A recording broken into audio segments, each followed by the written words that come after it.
Bom dia, paz do Senhor, como vocês estão, como tem passado? Hoje foi o dia que o Senhor fez, vamos nos alegrar nele. Hoje nós vamos ler 1 Pedro, capítulo 4. Vamos lá, vamos começar? Sejam bem-vindos, bom dia. 1 Pedro 4, Vivendo para Deus. Portanto, uma vez que Cristo sofreu corporalmente, armem-se também do mesmo pensamento, pois aquele que sofreu em seu corpo rompeu com o pecado, para que no tempo que lhe resta não viva mais para satisfazer os maus desejos humanos, mas sim para fazer a vontade de Deus. No passado, vocês já gastaram tempo suficiente fazendo o que agrada aos pagãos. Naquele tempo, vocês já viviam em libertinagem, na sensualidade, na bebedeira, na orgia, na farra, na idolatria repugnante. Eles acham estranho que vocês não se lancem com eles na mesma torrente de imoralidade e por isso os insultam. Contudo, eles terão que prestar contas com aquele que está pronto para julgar os vivos e os mortos. Por isso mesmo, o Evangelho foi pregado também aos mortos, para que ele mesmo, julgados no corpo segundo os homens, vivam no espírito segundo Deus. O fim de todas as coisas está próximo. Portanto, sejam criteriosos e estejam alertas. Dediquem-se à oração. Sobretudo, amem-se sinceramente uns aos outros, porque o amor perdoa muitos pecados. No caso aqui está escrito muitíssimos pecados. Sejam mutuamente hospitaleiros, sem reclamações. Cada um exerça o dom que recebeu para servir os outros, administrando fielmente a graça de Deus em suas múltiplas formas. Se alguém fala, faça-o como quem transmite a palavra de Deus. Se alguém serve, faça-o com a força que Deus provê, da forma que em todas as coisas Deus seja glorificado, mediante Jesus Cristo, a quem seja dada a glória e o poder para todo sempre. Amém. Sofrendo por ser cristão. Amados, não se surpreenda com o fogo que surge entre vocês para os provar, como se algo estranho lhe estivesse acontecendo, mas alegre-se à medida que participam do sofrimento de Cristo, para que também, quando a sua glória for revelada, vocês exultem com grande alegria. Se vocês são insultados por causa do nome de Cristo, felizes são vocês, pois o Espírito da glória, o Espírito de Deus repousa sobre vocês. Se algum de vocês sofre, que não seja como assassino, ladrão, criminoso ou quem interrompe negócios alheios, contudo sofre como cristãos, não se envergonhe, mas se glorifique a Deus por meio deste nome. Pois chegou a hora de começar o julgamento pela casa de Deus. Se começa primeiro conosco, qual será o fim daqueles que não obedecem ao Evangelho de Deus? E, se ao justo é difícil ser salvo, que será do ímpio pecador? Por isso mesmo, aqueles que sofrem de acordo com a vontade de Deus devem confiar sua vida ao fiel Criador e praticar o bem. Uau! Esse texto ele fala sobre uma vida com Deus. Como a gente pode dedicar ao Senhor? Ele começa dizendo do sacrifício da cruz. E ele inicia falando assim: portanto, uma vez que Cristo sofreu corporalmente pelos nossos pecados, amem-se também do mesmo pensamento, pois aquele que sofreu no seu corpo rompeu com o pecado, para que no tempo que lhe resta não viva mais para satisfazer os desejos humanos, mas para satisfazer a vontade de Deus. Olha, o inimigo da nossa alma, muitas vezes, você sabia que ele faz questão de falar em primeira pessoa para nos confundir?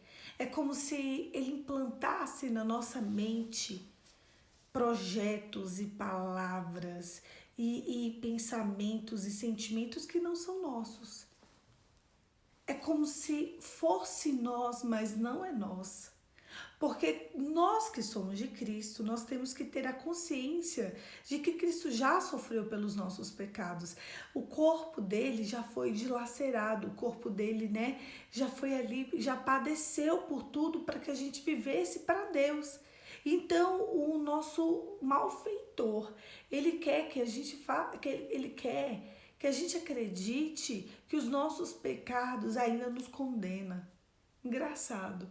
E ali ele fica ali, ó, destruindo a nossa vida para sempre. Olha aquilo ali, ó, aquela pessoa ali que te fez mal. Meu Deus, aquela pessoa me fez mal. E aí você fica a vida inteira girando em torno disso. Ou inclusive o seu próprio pecado. E depois ele continua falando sobre um comportamento de você que mudou de vida. Você que agora é de Cristo.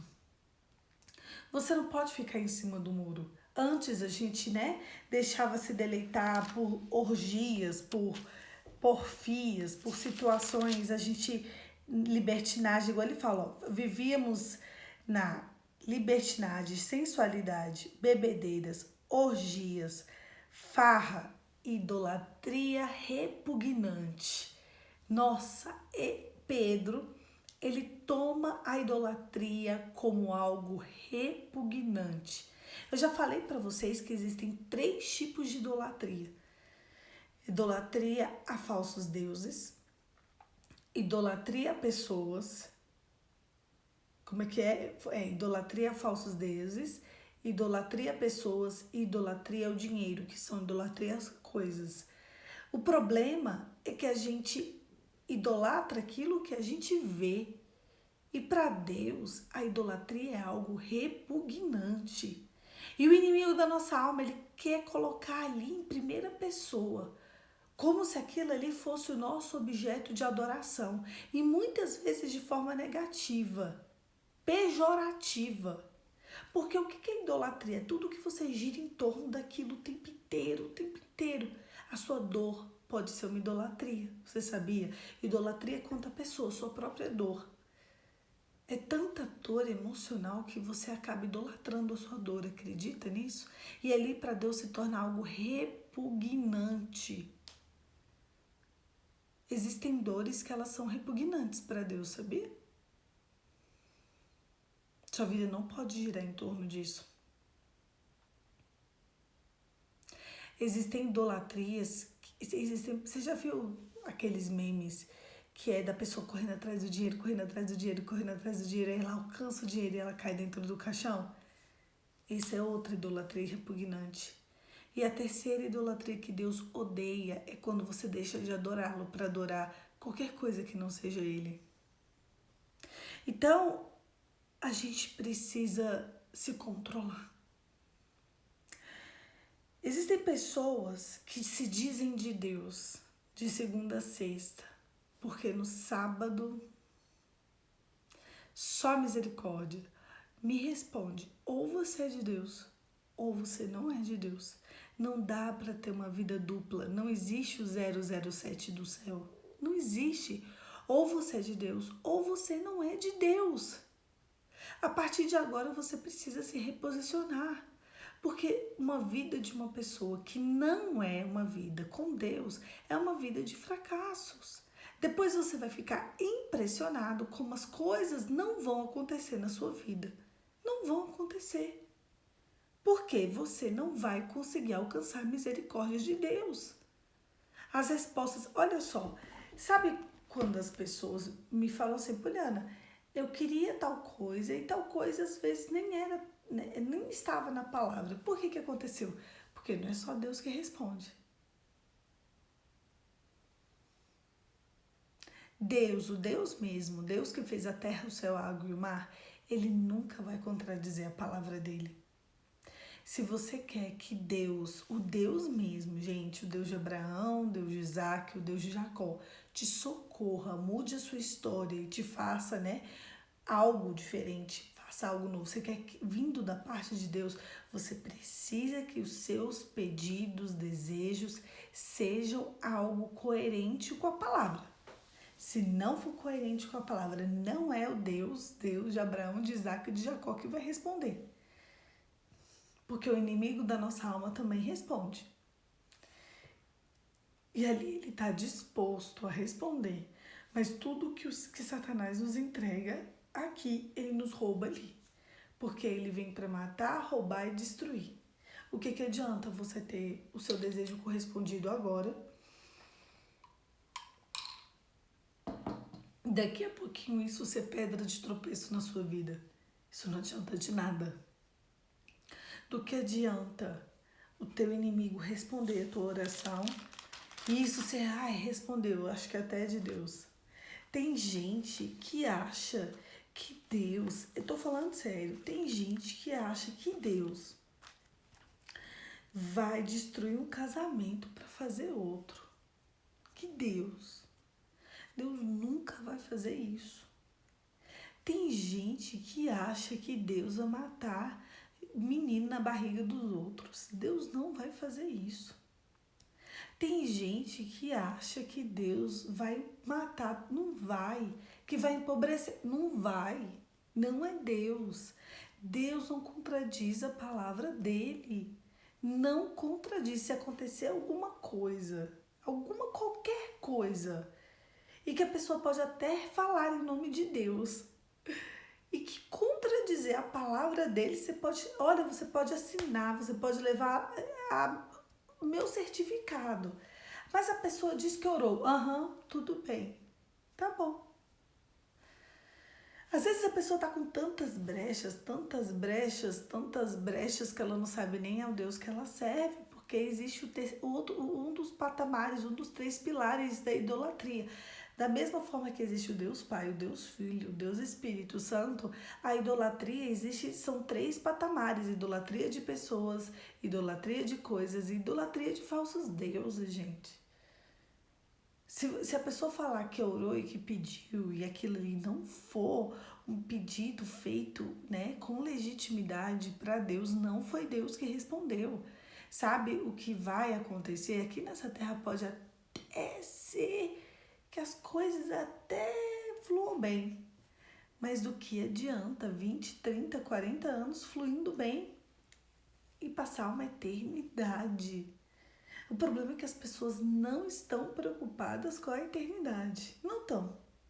Elas estão assim no total de 0 preocupadas com a eternidade. A eternidade é como se não fosse existir. É como se algo fosse muito além. Sendo que a coisa que a gente mais precisa se preocupar é com a nossa salvação, é com a nossa alma. Desde que eu era pequenininha, eu tenho uma tia minha que ela sempre nos faz nos preocupar com a nossa salvação, acredita? Nossa, a minha vida inteira eu tenho essa tia. E ela fala a mesma coisa sempre, quase todos os dias.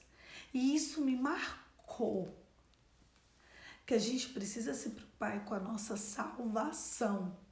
Você está preocupado com a sua salvação, menino? Não, é a salvação, é estar diante de Deus. Ela não falava outra coisa quando a gente era criança. E isso ficou presente na minha vida inteira.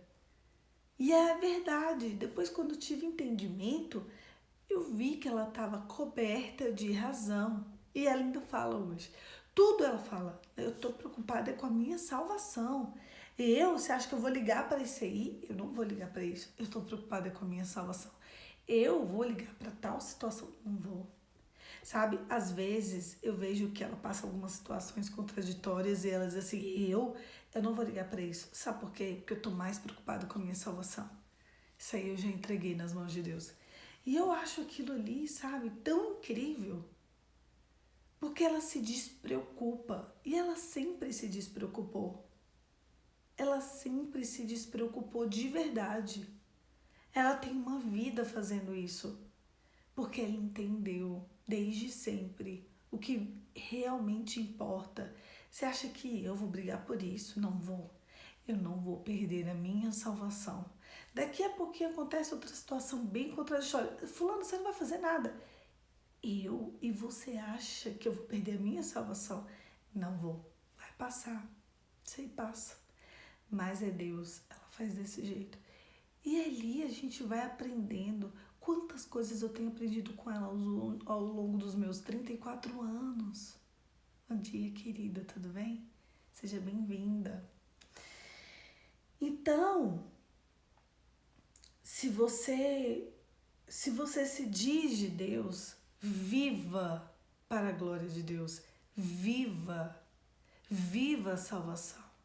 Pare de focar tanto nas coisas deste mundo. Isso vai passar. Isso vai passar. Meu Deus, Poliana, você liga esse Instagram todo dia de manhã e você vem dizendo vai passar. É porque a palavra diz o fim de todas as coisas está próximo. 1 Pedro 4. 1 Pedro 4, 7. O fim de todas as coisas está próximo. Portanto, sejam criteriosos e estejam em alertas. Dediquem-se à oração. Sobretudo, amem-se sinceramente uns aos outros, porque o amor perdoa muitíssimos pecados. Vamos lá, eu quero falar dessa parte. O fim está próximo e a gente falou um pouco sobre isso. O amor encobre multidão de pecados. O amor perdoa muitos pecados. O amor não joga na cara tantos pecados. O amor releva, o amor passa por cima. O amor não fecha a cara o tempo todo. Você sabe por que que os relacionamentos hoje em dia tá tudo, indo por água abaixo? Porque ou faz do seu jeito ou não faz. Não é assim? Ou é da sua maneira ou não é. Ou a sua forma é a forma mais correta ou não é. Sendo que a Bíblia diz que o amor perdoa muitíssimos. Existem traduções que se diz multidão. Existem traduções que se diz encobre. Existem traduções que se diz não expõe. Tem gente que conhece tudo da vida do casal. Existem pessoas do ciclo que sabem tudo da vida do casal, menos o próprio casal. O amor encobre muitíssimos pecados. O amor encobre muitos erros. Ah, mas isso aqui... Gente, nós somos pessoas sensatas. A não ser em casos de violência, né? Porque todo mundo erra. Todo mundo é passível a erro. Quando a gente olha para o outro e a gente vê o outro daquele jeito, com todos aqueles erros e falhas e pequenez, a gente precisa ligar uma lamparina, um luzeiro, para que a graça de Cristo alcance a vida daquela pessoa. Eu conheço uma mulher que o marido dela era completamente alheio às coisas de Deus. E ela queria muito que ele se achegasse a Deus. E ela também não sabia muita coisa, não. Ela começou a estudar tudo, com tudo que ela podia. E ela começou a ser dentro de casa aquilo que ela estava estudando. Hoje, o marido dela é 10 vezes mais fervoroso na fé que ela. Sabe por quê? Porque ao invés de fazer como muitas fazem, que é julgar, acusar, ela decidiu ser. Ela decidiu praticar. Ela decidiu se vestir de boas obras. Ela decidiu avaliar, né? Se valia a pena ir até o fim. E ela falou, vale a pena ir até o fim. E ali, aos poucos, devagar, sabendo que somos seres humanos, sabemos que todos vamos falhar, sabemos que todos erramos, todos pecamos, todos caímos, todos fomos destituídos da glória de Deus. devagar, aos poucos e com muita paciência, ela foi ali e ainda está alcançando a misericórdia, trabalhando devagarzinho todos os dias. Porque um relacionamento é isso, é você trabalhar devagarzinho todos os dias. Em relação aos seus filhos, em relação aos seus amigos. Se você tomar autossuficiência, as pessoas dizem sobre o amor próprio, sobre a autossuficiência, sobre você precisa estar completo primeiro para entrar no relacionamento. Tudo isso é furada. Você nunca vai estar completo para entrar num relacionamento. Sabe por que não funciona? Porque a gente depende do outro. Depende, cada um tem sua parte dentro de um relacionamento, sabe? O homem tem a parte dele, a mulher tem a parte dela. Nós somos co-participantes ali de um relacionamento. Não tem, você tem que estar completo. Não, você tem que estar incompleta para você poder ter a sua completude no outro. O amor próprio. Para que amor próprio? Tenha mais amor próprio. Não, você não precisa de amor próprio. Isso não faz sentido na palavra de Deus. Você precisa amar o outro. Você precisa se entregar. Você precisa realmente decidir. Você precisa realmente entender o que é o evangelho. Porque muitas vezes a gente está muito carente e muitas vezes a gente não está sabendo o que é de fato o evangelho. Muitas vezes a gente quer que o outro nos acolha. E na verdade, a gente aqui precisa de acolher. Essa que é a realidade, às vezes, do evangelho e dos relacionamentos. Então é isso. O amor encobre multidão de pecados. Eu amo esse texto porque ele nos faz amar, zelar, proteger e cuidar. Você tem amado, zelado, servido? Você tem exposto? Tudo que acontece, você tem pegado o WhatsApp contando para as amigas. Sofrendo por ser cristão. Escuta. Amados, não se surpreendam com o fogo que surge entre vocês para te provar, como se algo estranho lhe estivesse acontecendo, mas alegre-se na medida que participam do sofrimento de Cristo, para que também, quando a sua glória for revelada, vocês exultem de grande alegria. Gente, a vida de um cristão. Sabe quando eu falo, meu Deus, não tá fácil para o crente? É porque a gente tem que sempre estar sendo provado. Existem provas que são mais fáceis, existem provas que são difíceis e existem outras provas que são dificílimas. Eu não sei qual das 3 provas você está passando e eu também estou passando 3 provas, né? Você também. Estamos todos em provas fáceis, difíceis e dificílimas. E a vida é essa. E a beleza da vida é essa. É que a gente seja aprovado em todas as nossas provas. Sabe as suas circunstâncias muito desafiadoras? Nossa, Poliana, se eu te contar, você chora junto comigo. Eu posso até chorar junto com você. Mas, sabe, isso que você está passando é um presente. Não. Esse presente de grego, não, Poliana, é um presente. É um presente para você ser testado e aprovado. É para você ser provado, é para você ser passado no fogo, é para você ser passado na água. Tá escrito aqui, ó. Amados, não se surpreendam com o fogo que surge entre vocês para te provar. É para te provar, é para provar a sua fé. O reino dos céus é feito disso. A porta que leva para o céu é estreita. O teu comportamento no meio da tribulação vai determinar se você passa na porta do reino dos céus. Tenha paciência com a sua vida. Tenha muita paciência com a sua vida. Se eu tiver, inclusive eu vou pedir pra gente escrever isso. É importante a gente falar sobre isso. Vou ter paciência com a minha vida. Escreve isso no chat. Vamos lá. Vou ter paciência com a minha vida. Tenha paciência com a sua vida. Você precisa de ter paciência com a sua vida, com as suas circunstâncias. A ansiedade do nosso coração tem feito a gente destruir o projeto de Deus para a nossa história. Deus às vezes nos dá um desafio, sim, para a gente passar longos anos nesse desafio. longos e cansativos anos. Isso mesmo, vou ter paciência com a minha vida. Escreve, gente, escreve e vai lendo à medida que as pessoas estão escrevendo, porque a gente precisa de ter paciência com a nossa vida. Porque se a gente não tiver paciência com a nossa própria vida, a gente vai ter paciência com a vida de quem? Qual é a vida que a gente vai ter paciência?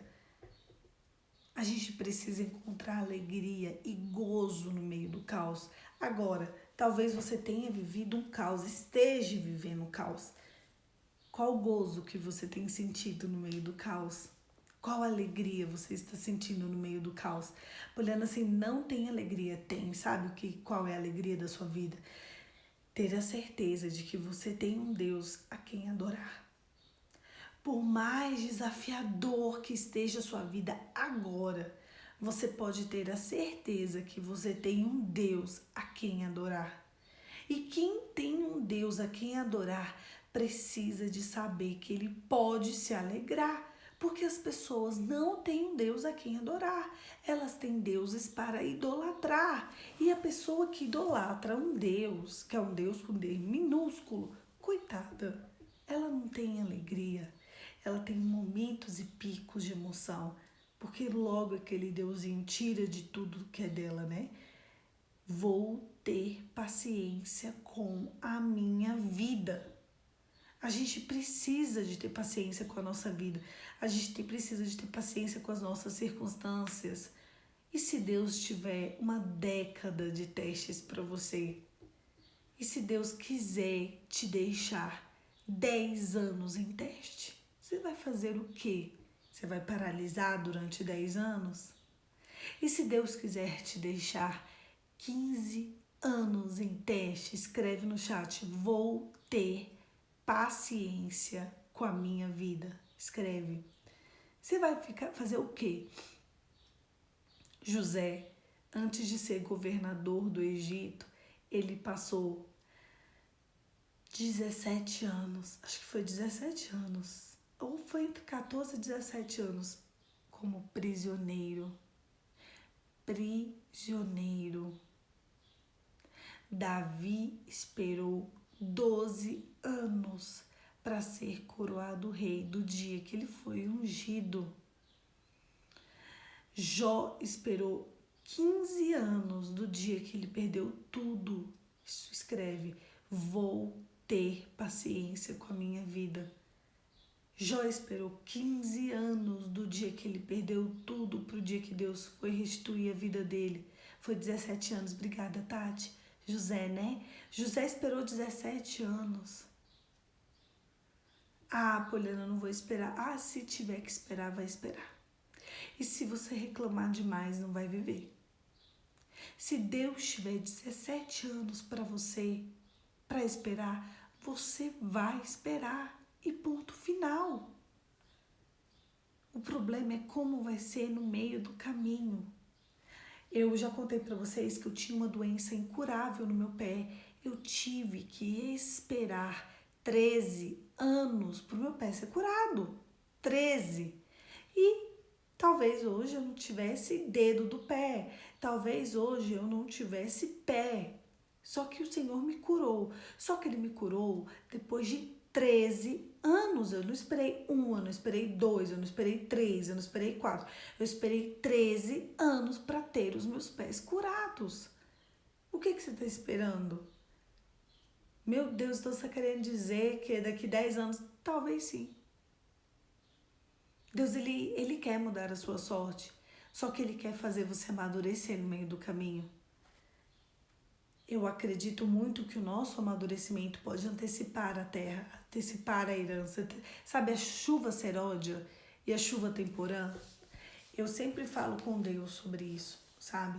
A chuva seródia e a chuva temporã são chuvas que vêm de bênçãos antes do tempo. Por que elas vêm antes do tempo? Por causa do seu amadurecimento. Dependendo, Deus exerce a misericórdia antes do tempo, por conta da sua adoração. Por isso que eu quero te preparar em adoração. Porque se você for capaz de adorar em meio ao caos, na simplicidade do seu coração, no dia a dia, enquanto você faz ali a janta, e você tá ali adorando, adorando, adorando. Um dia adorando, 2 adorando, 1 ano adorando, 2. Era pra você viver um negócio em 10 anos, vou viver em 3. Porque não teve um dia sequer desses 3 dias que você esmoreceu. Ontem uma pessoa me fez uma pergunta muito inteligente. Ela falou assim, Poliana, o que é uma oração ousada? Uma oração ousada é aquela que é feita persistentemente, sem duvidar nunca. Nunca. Eu nunca vou duvidar que Deus vai fazer. Já tem 10 anos. Nesses 10 anos, nenhum dia desses 10 anos eu duvidei. Você é uma louca, tudo bem?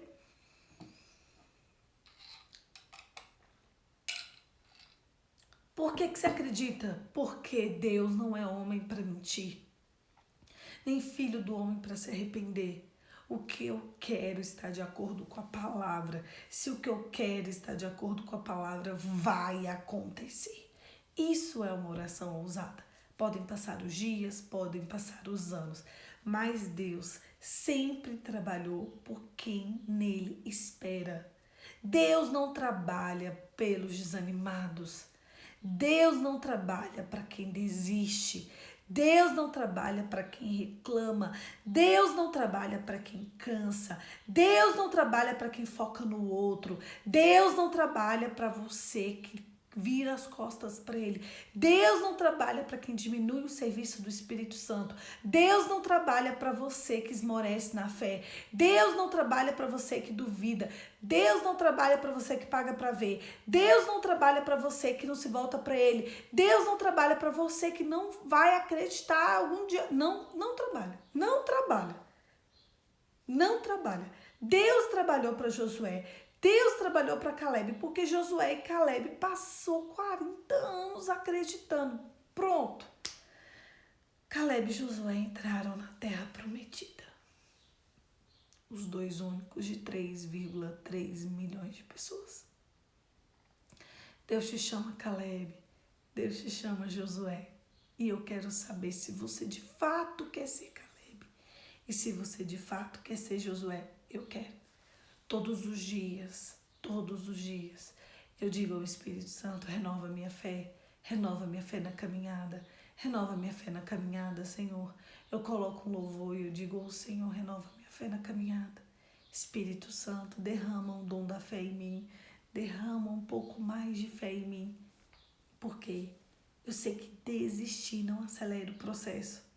Desistir, gente, não acelera o processo. Coloca isso no coração de vocês. E hoje eu quero encerrar dizendo que eu vou até o fim e você vai até o fim. Há um convite vindo da parte de Deus para você acreditar que Deus é galardoador por aqueles que nele esperam. E não sou eu que digo isso, é a palavra. Sabe, se a tua oração tem de encontro as coisas que estão na palavra, pode passar o tempo que for, o Senhor vai fazer. Porque ele não é homem para mentir, nem filho do homem para se arrepender. E ele é fiel à palavra dele. Feche os seus olhos e vamos orar. Pai, te louvamos, te agradecemos. Obrigada, Senhor, por renovar a nossa fé. Obrigada, Senhor, porque a gente sabe que as misericórdias se renovam a cada manhã. E junto com as misericórdias, Senhor, renova a nossa fé, renova a nossa alegria, renova a nossa motivação, Senhor. Aquele que está fraco, cansado, desanimado, derrama um pouquinho de fé, de amor, de compaixão e de ânimo no coração dessas pessoas, para eles poderem caminhar mais uma milha, quiçá 2. Que o Espírito de Deus que habita em cada um de nós possa nos alegrar, possa nos levar um renovo da nossa fé nessa manhã. Em nome de Jesus. Amém. Amém, queridos. Não duvide, não duvide. Se o seu desejo, ele faz de encontro ao desejo de Deus, vai acontecer. Não sei quando vai acontecer. Pode não acontecer hoje, pode não acontecer amanhã, pode não acontecer em 2021. mas vive cada um destes dias para adorar ao nome do seu Deus. Sabe por quê? Porque mais cedo ou mais tarde vai acontecer. Porque Deus não vai permitir que a palavra dele se frustre. Ele não vai. Ele é glorificado na espera. Deus é glorificado na espera. Sabe quando você mostra uma espera no Senhor, quando ela acontece, toda nuvem de testemunho ao seu derredor, ela vibra com você. E aí você vira uma testemunha de que Deus é fiel. Deus é glorificado na espera. É isso. É sobre isso. O Senhor, ele é galardoador daqueles que nele esperam. Não duvide. O Senhor pode sim fazer. É isso. Amanhã a gente encerra o livro de 1 Pedro. Ele é muito bom, né? Eu amo esse livro. Eu amo estar conectada com Pedro através desse livro. Estar conectada com Jesus, né? Com Deus Pai, Deus Filho, Deus Espírito Santo através da palavra. E estudar as escrituras é muito bom, é muito gostoso, né? Então eu espero vocês amanhã às 5h45 para a gente continuar lendo o livro de 1 Pedro, tá bom? Um beijo, fica com Deus e até amanhã.